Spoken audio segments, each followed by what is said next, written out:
Olá, sejam muito bem-vindos. Hoje a gente vai mergulhar num tema que, sabe, à primeira vista, pode até parecer algo restrito, talvez a círculos religiosos, mas na verdade ele conversa diretamente com uma crise bem central da nossa cultura. A cultura contemporânea, a crise da profundidade.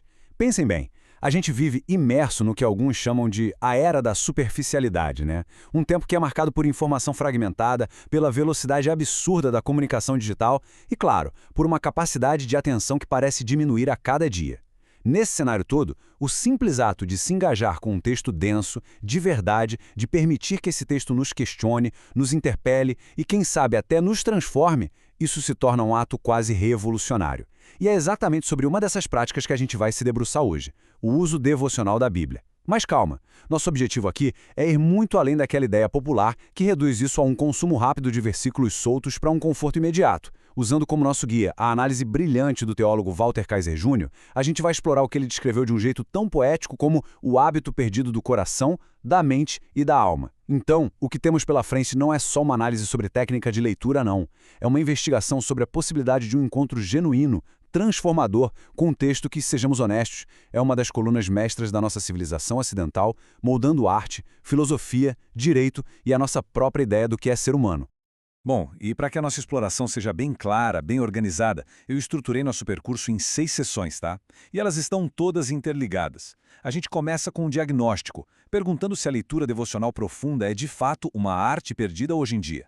Depois, na segunda sessão, a gente vai buscar uma solução, redescobrindo o método indutivo, que é uma abordagem histórica que propõe uma postura diferente diante do texto. A terceira e a quarta sessões vão firmar os alicerces teológicos, que são indispensáveis para essa prática.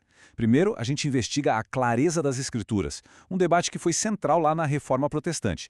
E depois, o papel do espírito e o entendimento, para explorar essa fronteira entre saber intelectual e recepção de coração, sabe? Com essa base firme, a gente mergulha na quinta sessão, na disciplina que une tudo isso, a prática da meditação bíblica. E vamos diferenciar bem de outras formas de meditação.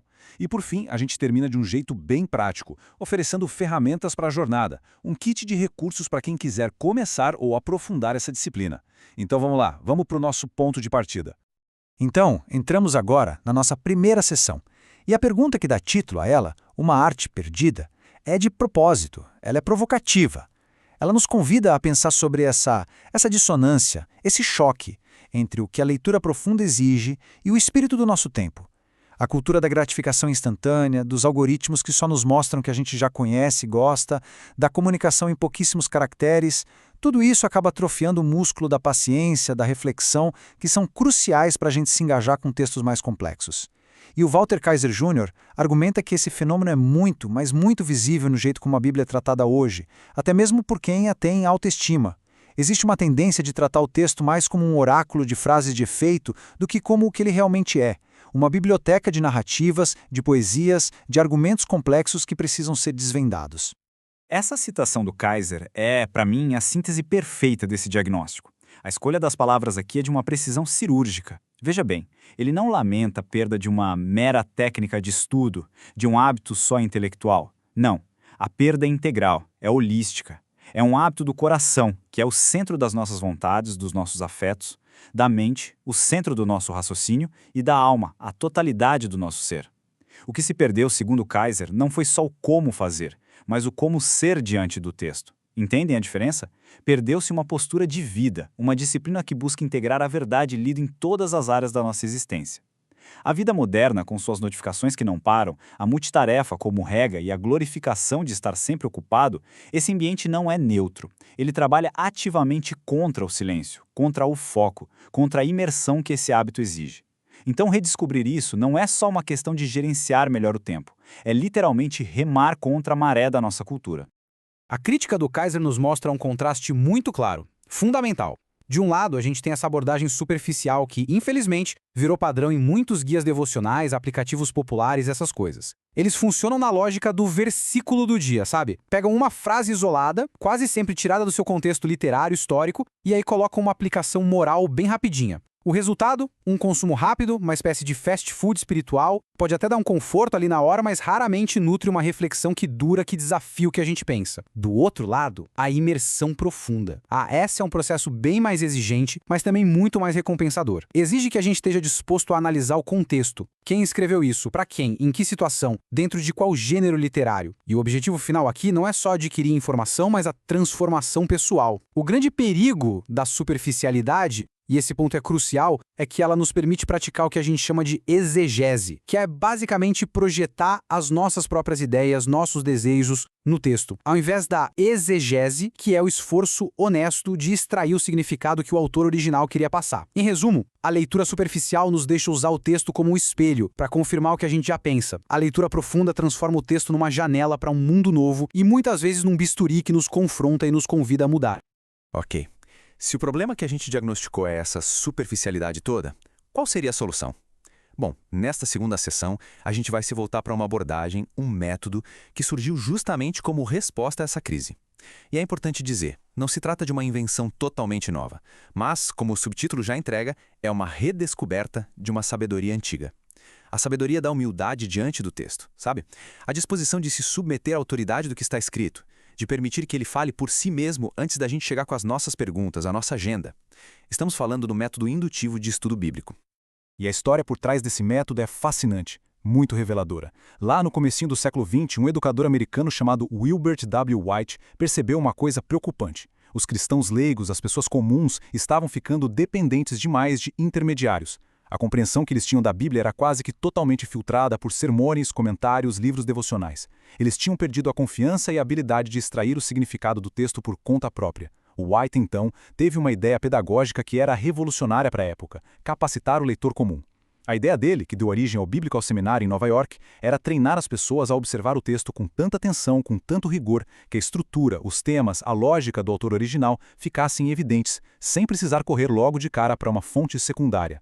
Esse método, que foi chamado de indutivo, porque parte dos detalhes do texto para chegar a conclusões gerais, começou a se espalhar, e muitas vezes de um jeito silencioso, orgânico. Ele encontrou um terreno fértil em ministérios fora da estrutura da igreja e movimentos de estudantes universitários, ali a partir de meados do século. E o sucesso foi tão grande que hoje milhões de pessoas no mundo todo usam os princípios dele: observar o texto, fazer perguntas, procurar palavras-chave, contrastes, sem nem saber quem foi o Wilbert W. White ou de onde veio o método. E isso, olha que paradoxo, seria a maior prova de que a visão dele deu certo. Ele não queria criar seguidores de um método, ele queria criar leitores autônomos. E aqui está a essência filosófica do método indutivo, um princípio que o torna tão contra a nossa cultura. A definição é perfeita. O objetivo é permitir que o texto domine o observador. Isso é uma inversão completa de poder se a gente pensar no nosso jeito moderno de lidar com a informação. A gente é treinado desde cedo a dominar o conhecimento, analisar, dissecar, criticar, resumir, usar para os nossos fins. O método indutivo não. Ele propõe uma atitude de rendição, de humildade. A primeira tarefa do leitor não é julgar o texto, é ouvir o texto.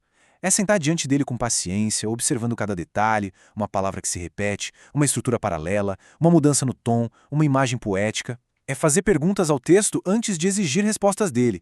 É um processo lento que vai contra a nossa ansiedade por resultado imediato. A meta é que, através dessa observação persistente, o próprio texto comece a nos moldar, a confrontar nossas ideias, a expandir nossa visão. É a gente sair de uma postura de mestre, que controla o objeto de estudo, para uma postura de discípulo, que se deixa ensinar pelo texto.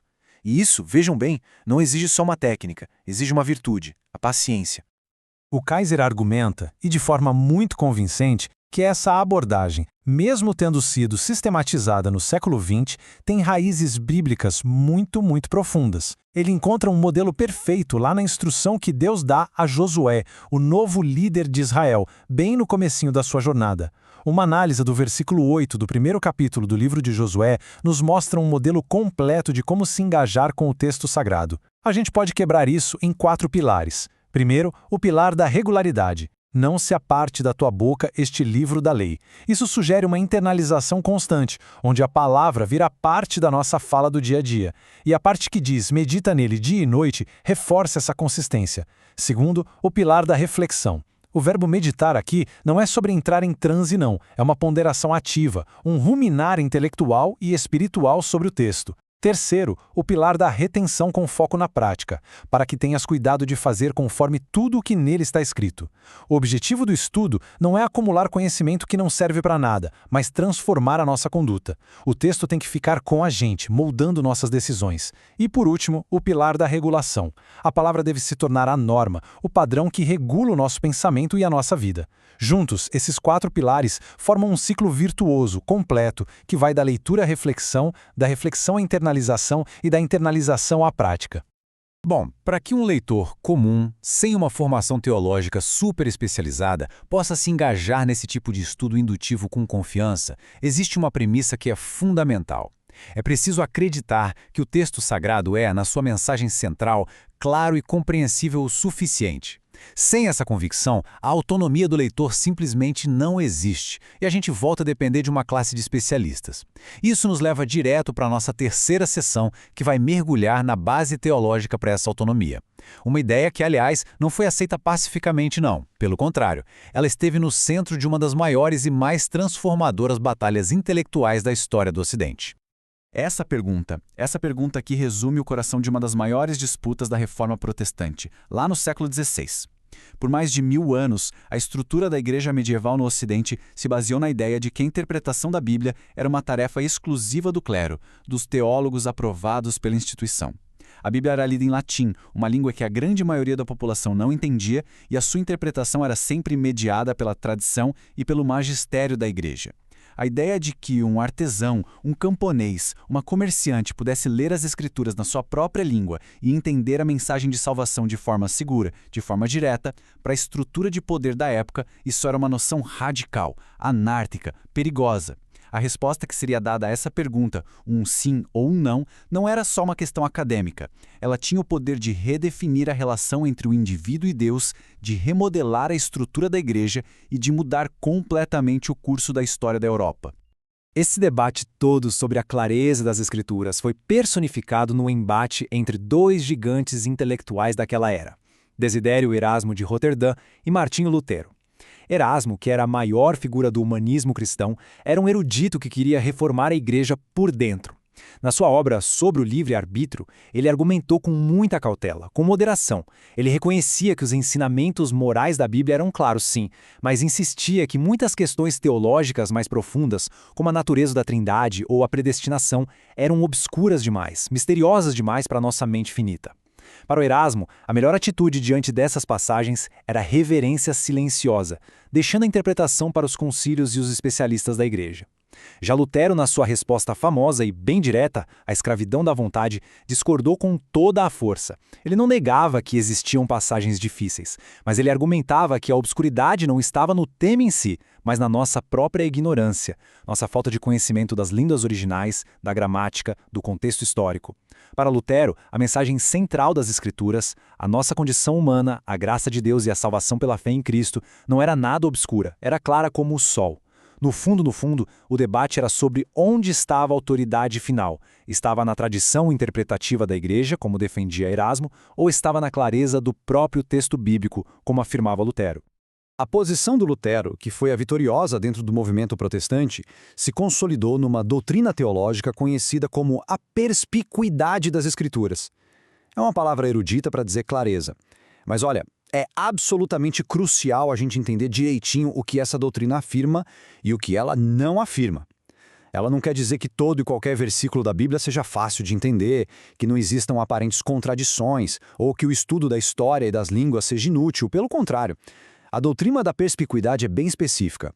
Ela afirma que todos os ensinamentos que são essenciais para a salvação e para a vida de fé, a natureza de Deus, o problema do pecado, a pessoa e a obra de Jesus Cristo, o caminho da redenção, tudo isso é apresentado de uma forma tão clara, tão repetida e consistente ao longo da Bíblia, que qualquer pessoa, não importa a sua formação, que leia o texto com sinceridade e atenção, consegue compreender. Trata-se, portanto, de uma afirmação sobre o acesso à mensagem central do Evangelho. É uma garantia de que ninguém precisa de um intermediário, de uma autoridade oficial, para entender o que é necessário para a sua relação com Deus. E essa crença se tornou um pilar fundamental da teologia reformada. A gente vê isso expresso de um jeito muito eloquente aqui, nessa citação da Confissão de Fé de Westminster, que é um dos documentos confessionais protestantes mais influentes, escrito lá na Inglaterra em 1647. A linguagem aqui é muito cuidadosa, reflete bem essa nuance que a gente acabou de discutir. Reparem na delimitação, as coisas que são necessárias para a salvação. A reivindicação não é de uma clareza total em todos os assuntos, mas de uma clareza suficiente naquilo que é essencial. E essa compreensão, diz o texto, está disponível não só para os doutos, os eruditos, os teólogos, mas também para os indoutos, as pessoas comuns. E como eles alcançam essa compreensão? Pelo uso devido dos meios ordinários. Uma expressão que quer dizer basicamente o simples ato de ler e estudar o texto com atenção e com oração. Essa doutrina é, no fim das contas, o grande alicerce que capacita e encoraja cada leitor individual a se aproximar do texto bíblico com a confiança de que Deus pode falar diretamente através dele. Só que afirmar que o texto é claro é só uma parte da equação. A nossa experiência e a própria Bíblia nos mostram que é totalmente possível alguém entender intelectualmente o que um texto diz e, mesmo assim, rejeitar a mensagem ou ficar completamente indiferente a ela.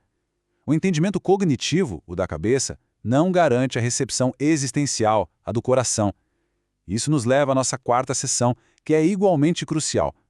Nela, a gente vai explorar o segundo pilar teológico que é indispensável para uma leitura devocional que transforma: o papel do Espírito Santo em mover o leitor do mero entendimento mental para uma verdadeira e afetuosa recepção da verdade. Este versículo, tirado da primeira carta do apóstolo Paulo à igreja de Corinto, é um texto-chave para a nossa discussão. Paulo estabelece aqui uma distinção radical.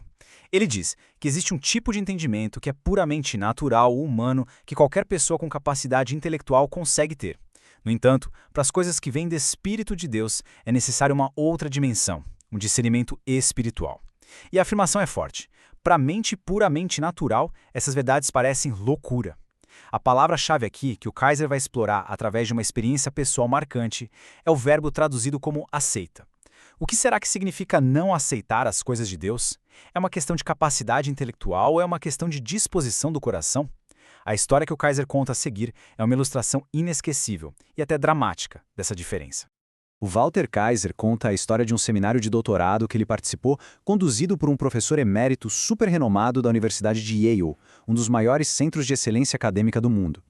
Durante quase 2 horas, esse professor fez uma exegese brilhante do livro de Romanos, expondo a lógica do apóstolo Paulo sobre o Evangelho com uma clareza, uma precisão e um rigor intelectual que o Kaiser raramente tinha visto. Ele, literalmente, dissecou o argumento de Paulo de forma magistral. Ao final da exposição, um estudante que estava visivelmente impactado, perplexo com a força da mensagem, levantou a mão e perguntou ao professor se ele, pessoalmente, acreditava naquilo que tinha acabado de ensinar com tanta convicção. A resposta do professor, que a gente vê aqui, foi estarrecedora, de uma honestidade brutal. Ele criou um abismo intransponível entre o seu conhecimento acadêmico e a sua crença pessoal. Ele tinha um domínio intelectual completo do texto, mas o tratava como um artefato histórico, a opinião de um homem do primeiro século. Ele podia explicar perfeitamente o que Paulo disse, mas ele não recebia aquilo como uma verdade viva que o comprometesse.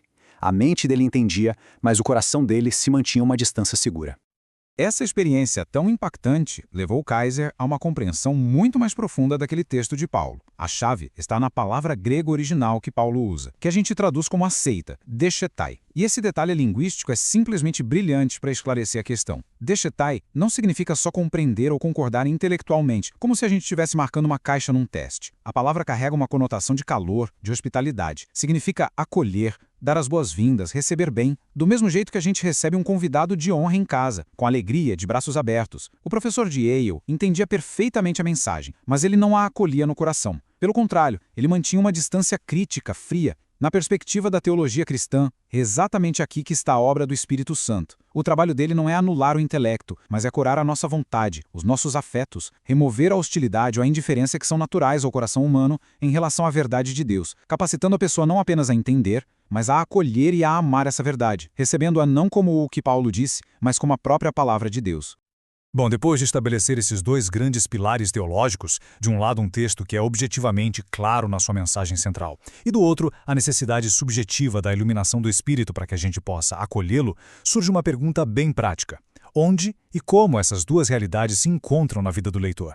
Qual é a disciplina que une o esforço intelectual da mente com a abertura do Espírito? A resposta que a própria tradição bíblica nos dá, como a gente já viu lá na instrução a Josué, é a prática da meditação.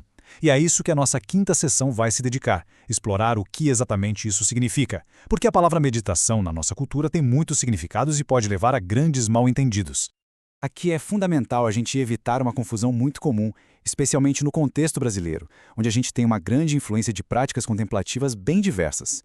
Muitas formas de meditação, principalmente aquelas com raízes em tradições filosóficas e religiosas orientais, têm como objetivo principal esvaziar a mente, silenciar o fluxo de pensamentos, transcender o pensamento racional para alcançar um estado de vazio ou de não consciência.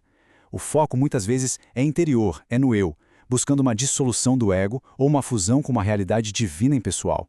A meditação bíblica, por outro lado, opera na direção oposta, diametralmente oposta. O objetivo dela não é esvaziar a mente, mas preenchê-la com um conteúdo específico, a palavra de Deus. O foco não é para dentro, no eu, mas para fora e para cima, em direção a Deus, ao seu caráter, suas promessas, suas obras na história. E o objetivo final não é anular o eu ou a autoabnegação, mas uma compreensão mais profunda da verdade que leva à transformação do eu, à adoração e a uma obediência mais fiel. É uma atividade intensamente cognitiva e afetiva, um ruminar sobre a verdade revelada.